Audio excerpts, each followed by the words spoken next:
RCF. L'invité. Il a passé 8 ans et demi à la tête de l'évêché de Blois et aujourd'hui il signe la fin de sa mission ici.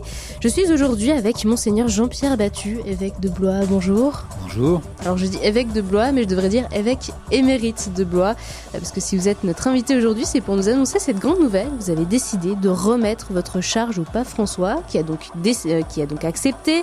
Ça veut dire que depuis 15 minutes déjà, vous n'êtes plus l'évêque de Blois. Avant qu'on ne revienne sur votre parcours, j'aimerais d'abord que vous expliquiez les raisons de votre départ, qui est de votre initiative. Les raisons de ma demande d'être relevé de ma charge sont très simples. C'est que la charge est très lourde, c'est que je prends de l'âge, j'ai quelques problèmes de santé qui ne mettent pas ma vie en danger, mais qui handicapent mon quotidien. Par exemple, je ne peux plus conduire la nuit, donc si j'ai des réunions le soir, il faut qu'on vienne me chercher, qu'on me raccompagne, des petites difficultés comme ça. Et j'estime qu'il vaut mieux que quelqu'un de plus vaillant que moi puisse poursuivre la mission au service du diocèse de Blois. Alors, vous parlez de charges lourdes. Ce serait bien quand même d'expliquer un petit peu quelles sont les charges quand on est évêque d'un diocèse. On a du mal à se rendre compte de l'extérieur, en fait. Quelles sont vos missions et puis surtout, qu'est-ce qui pèse aussi quand on est évêque de Blois ? Oui, alors les missions de l'évêque sont les missions des apôtres, les missions que Jésus a confiées aux apôtres, puisque les évêques sont successeurs des apôtres. Et on peut les récapituler en 3 points. D'abord, annoncer l'évangile, annoncer la parole de Dieu, première mission de l'évêque. Ensuite, sanctifier le peuple de Dieu par les sacrements, deuxième mission. Et puis, enfin, le conduire à l'image du bon pasteur. Jésus se compare lui-même à un berger, à un pasteur, dans l'évangile de Saint Jean. Ces 3 missions de l'évêque, il ne les exerce pas seul, il les exerce avec les prêtres de son diocèse, les diacres, les personnes consacrées, les baptisés engagés dans la vie du diocèse. Et ces 3 charges se déclinent de façon différente selon les responsabilités qu'on exerce. Mais l'évêque porte l'ensemble du diocèse et assume les décisions, prend les décisions, et il a un rôle donc absolument clé dans la vie de son diocèse. Et donc tout ça, vous l'avez exercé pendant 8 ans et demi. Si vous devez retenir les grandes réussites de votre parcours à Blois. Alors je ne sais pas quelles sont les grandes réussites, parce que c'est l'avenir qui le dira, c'est l'histoire qui le dira. Je pense qu'il faut toujours un recul historique pour juger des choses, mais je garde un grand souvenir de nos rassemblements diocésains, je garde un grand souvenir des pèlerinages que j'ai pu faire avec des diocésains, je garde un grand souvenir des visites pastorales que j'ai faites et qui m'ont permis de voir non seulement la vie des communautés, la vie des paroisses, mais aussi la vie des gens, tout simplement, visiter des entreprises, des exploitations agricoles, toutes sortes de réalités de la vie du Loir-et-Cher. Je garde un grand souvenir aussi, bien sûr, des ordinations que j'ai pu célébrer, de prêtres, il y en a eu 3, de diacres, il y en a eu une bonne dizaine. Donc ce sont des moments très forts, et aussi les sacrements que j'ai dispensés. Encore hier, j'étais à Vendôme pour des confirmations de jeunes, et ce sont des moments très très très marquants pour l'évêque, et où il a vraiment le sentiment que son ministère est un ministère source. Voilà, que c'est la source de la vie du diocèse, pas à cause de lui personnellement, mais à cause du fait qu'il est le canal de ce que le Christ veut donner à son peuple. Alors comme dans tout parcours, il y a des bons moments, mais aussi des difficultés. Vous avez rencontré des difficultés particulières pendant ces 8 ans et demi ? Je dirais que une des grosses difficultés de notre diocèse, c'est que c'est un diocèse très déchristianisé.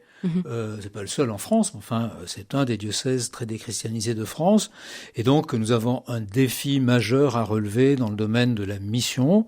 C'est un diocèse de mission qui doit devenir un diocèse missionnaire. Parce qu'une terre de mission, il faut se relever les manches pour s'atteler à la mission, et c'est la raison pour laquelle j'avais voulu lancer ce thème mission et vocation, parce que je crois qu'on est d'autant plus missionnaire qu'on approfondit l'appel qu'on a reçu et la complémentarité des divers appels. Et voilà, j'espère que cet élan se poursuivra, s'approfondira, et je l'appelle vraiment de mes vœux et de ma prière, parce que je garde le diocèse de Blois profondément dans ma prière. C'est un diocèse qui est difficile à cause de ce que je viens de dire, à cause de disparités sociales aussi entre la ville et la campagne, entre le nord et le sud du diocèse, mais un diocèse qui est passionnant, qui est beau, avec beaucoup de gens très engagés, des gens très attachants, une région magnifique, et j'ai vraiment été très très heureux des années que j'ai passées ici. Merci, Monseigneur Jean-Pierre Battu, d'être avec nous. On vous retrouve tout de suite après une courte pause. Bonjour Sophie. Bonjour Joseph. Je viens d'écouter RCF Loir-et-Cher. J'aime vraiment cette radio. Oui, tu as raison, moi aussi. Et j'aimerais bien visiter le studio, rencontrer l'équipe et même, pourquoi pas, animer une émission. Tu sais, c'est possible. Les animateurs sont majoritairement bénévoles et réalisent des émissions par passion. En plus, RCF a besoin de bénévoles. Alors, tu crois que je peux prendre contact ? Oui, tu peux écrire à rcf41@rcf.fr. rcf41@rcf.fr. Merci Joseph. RCF, l'invité de la rédaction.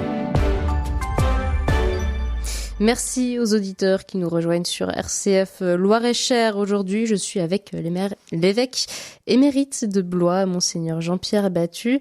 Vous quittez à partir d'aujourd'hui l'évêché de Blois et vous êtes nommé à la place évêque auxiliaire de Toulouse. Cette nomination, qu'est-ce que ça signifie pour vous ?